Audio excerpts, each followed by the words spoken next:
नमस्कार, आप देख रहे हैं भारतवर्ष 17। मैं हूं आपके साथ अक्षता मौर्य। आइए रुक करते हैं फटाफट खबरों की ओर। सैफ अली खान पर हुए हमले के बाद करीना कपूर के घर पर होने और बहन के घर जाने की बात को लेकर खुलासा हुआ है। खबरों के मुताबिक करीना सैफ को लहूलुहान हालत में अस्पताल में छोड़कर अपनी बहन करिश्मा के घर चली गई थी। आपके राष्ट्रीय संयोजक अरविंद केजरीवाल कहते हैं, दिल्ली में जमीन केंद्र सरकार के अधीन आती है। अगर केंद्र सरकार अत्यधिक रियायती दरों पर जमीन उपलब्ध कराती है तो दिल्ली सरकार उन पर घर बनाएगी और सरकारी कर्मचारी आसान किश्तों में भुगतान करेंगे और घर के मालिक बने। में लैंड जो है वो केंद्र सरकार के अधीन आती है, तो अगर सब्सिडाइज्ड हाईली सब्सिडाइज्ड रेट पे केंद्र सरकार लैंड दे दे तो उस पे दिल्ली सरकार मकान बनवा देगी और आसान किश्तों के अंदर सरकारी कर्मचारी वो उसका पैसा भुगतान करके उसके मालिक बन सकते हैं, उन घरों के मालिक बन सकते हैं।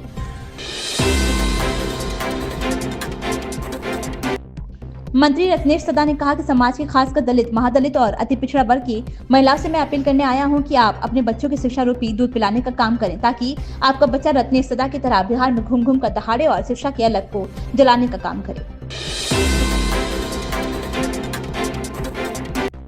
इजराइल और हमास के बीच होने वाले युद्ध विराम एक बार फिर टलता दिख रहा है। इजराइल प्रधानमंत्री बेंजामिन नेतन्याहू ने हमास के खिलाफ सख्त तेवर दिखाए हैं। रविवार को नेतन्याहू ने कहा कि जब तक इजराइल को हमास से रिहा किया जाने वाले बंदों की सूची नहीं मिल जाती तब तक गाजा में संघर्ष विराम शुरू नहीं होगा।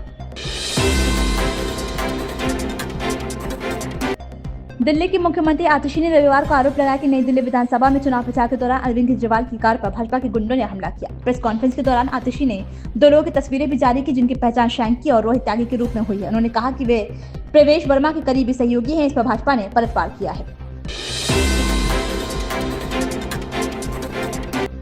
इटली से आए एक प्रतिनिधिमंडल ने उत्तर प्रदेश के मुख्यमंत्री योगी आदित्यनाथ से मुलाकात की। प्रयागराज महाकुंभ से लौटी महिलाओं ने मुख्यमंत्री के सामने रामायण, शिव तांडव और कई भजनों का पाठ किया। आरजीकर मेडिकल कॉलेज अस्पताल में प्रशिक्षु डॉक्टर से दुष्कर्म और हत्या के मामले में अदालत ने मुख्य आरोपी संजय रॉय को दोषी करार दिया है। सलाहदेह सिविल और क्रिमिनल कोर्ट के फैसले के एक दिन बाद आरोपी की मां ने कहा कि अगर उनका बेटा दोषी है तो उसे वह सजा मिलनी चाहिए जिसका वह हकदार है, भले ही इसके लिए उसे फांसी ही क्यों न देनी पड़े।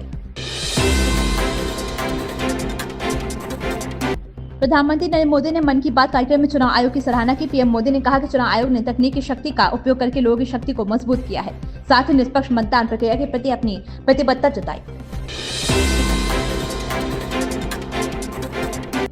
मशहूर पर्यावरणविद सोनम वांगचुक इन दिनों भारत भ्रमण पर हैं। दरअसल वे लद्दाख में किए गए अपने धरने प्रदर्शन का समर्थन करने वाले लोगों से मिल रहे हैं और उन्हें धन्यवाद दे रहे हैं। इस कड़ी में सोनम वांगचुक फिलहाल कोलकाता पहुंचे हैं। हाल ही में उन्होंने सोशल मीडिया पर एक वीडियो पोस्ट की जिसमें उन्होंने भारतीय रेलवे की तारीफ की है। जनसुराज पार्टी के संस्थापक प्रशांत किशोर ने कहा, चिराग पासवान ने प्रशांत किशोर का सपोर्ट किया, ये महत्वपूर्ण नहीं है। चिराग पासवान ने बिहार के बच्चों का सपोर्ट किया है, इसके लिए उनका स्वागत किया जाना चाहिए। मैं हमेशा कहता हूं, वे सुलझे हुए व्यक्ति और नेता हैं, मेरे मित्र हैं।